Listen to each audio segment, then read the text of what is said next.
যে সন্ধ্যায় তুমি চলে যাও, যে সন্ধ্যায় তুমি চলে যাও, সে সন্ধ্যায় ফিরে না কো পাখি নির্জার। আর চোখ যতদূর যায় ততদূর আকাশ রং চিনে না, শুধু শূন্যতায় ডানা জাপটে আঁকি নিঃসঙ্গতার জন্য। তুমি চলে যাও, তুমি চলে যাও যেভাবে ঈদের আগে ছুটে যায় মানুষ নারীর টানে। লঞ্চগুলো ছেড়ে যায় যেভাবে সদরঘাট লাউয়া ছাড়া বনের ভিতর মাগরিবের আজানে। তুমি চলে যাও, তুমি চলেই যাও। আসলে তুমি বলতে না আমাদের মধ্যে কেউ থাকে না। তুমিটা নেই, তুমিটা সবসময় আমাদের অভাব, আমাদের অভাবই। এই অভাবটা কখন আমাদের পূরণ হবে না। আমরা সব সময় একা এই সন্ধ্যার মতন। আমরা আসলে একটা নিঃসঙ্গ মাছ যে আসলে জলে ডুবে থাকার চেষ্টা করছি কিন্তু ডুবতে পারছি না, কারণ আমরা ডুব জানি না। কবি বলেছেন আমি ক্লান্ত প্রাণে, চারিদিকে জীবনের সমুদ্র শোকে।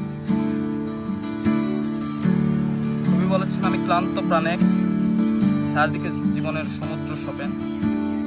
এই যে হাজার বছরের ক্লান্তি, হাজার হাজার বছর ধরে বয়ে নিয়ে বেড়ানো ক্লান্তিটা আসলে আমাদের ভেতর থেকে প্রতি মুহূর্তে বেরিয়ে আসছে। প্রতি মুহূর্তে আমরা আমাদের ক্লান্তির কাছে ফিরে যাচ্ছি। দিন শেষে সবাই একা হয়ে যাচ্ছি। রাত আমাদের সেই নিঃসঙ্গতার খেলা করে নিয়ে চলছে।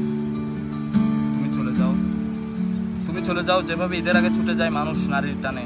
লঞ্চগুলো ছেড়ে যায় সদরঘাট। আমি ভাবি তুমি কেন চলে যাও? কিসের টান, কার কাছে যাও? হাজার বছর ধরে আমি পথ হাঁটিতেছি পৃথিবীর পথে, সিংহল সমুদ্র থেকে নিশীথের অন্ধকারে মালয় সাগরে। অনেক ঘুরেছি আমি বিম্বিসার আশোকের ধূসর জগতে। সেখানে ছিলাম আমি আর দূর অন্ধকার বিবর্তন। আমার দণ্ড শান্তি দিয়েছিল নাটোরের বনবাসী। চুলতার কবেকার অন্ধকার বিদিশার নিশা, মুক্তার শ্রাবস্তির কারুকার্য। অতি দূর সমুদ্রের পর হাল ভেঙেছে নাবিক, হারাইছে দিশা সবুজ গ্রাসের দেশ। দারুচিনি দ্বীপের ভিতরে তেমনই দেখেছি তারে অন্ধকারে। বলেছে সে এতদিন কোথায় ছিলেন? পাখির চোখ ছিল নাটোরের বনবাসী। তোমার শরীর তাই নিয়ে এসেছিল একবার। তারপর মানুষের বীর রাত্রি আর দিন তোমারে নিয়েছে দেখে কোন দিকে জানি, তোমারে নিয়েছে দেখে কোন দিকে জানিনি। তা হয়েছে মলিন চোখ কুয়ে চিরে গেছি, ফেরে গেছি পৃথিবীর পথ হেঁটে হেঁটে। কতদিন রাত্রি গেছে কেটে, কত দেহ এলো গেল। হাত ছুঁয়ে দিয়েছি ফিরা সব, হাত ছুঁয়ে দিয়েছি ফিরা সব। সমুদ্রের জলে দেহ দিয়ে নিয়ে নক্ষত্রের তলে বসে আছি। সমুদ্রের জলে দেহ দিয়ে নিয়ে তুমি আসিবে কাছে প্রিয়া।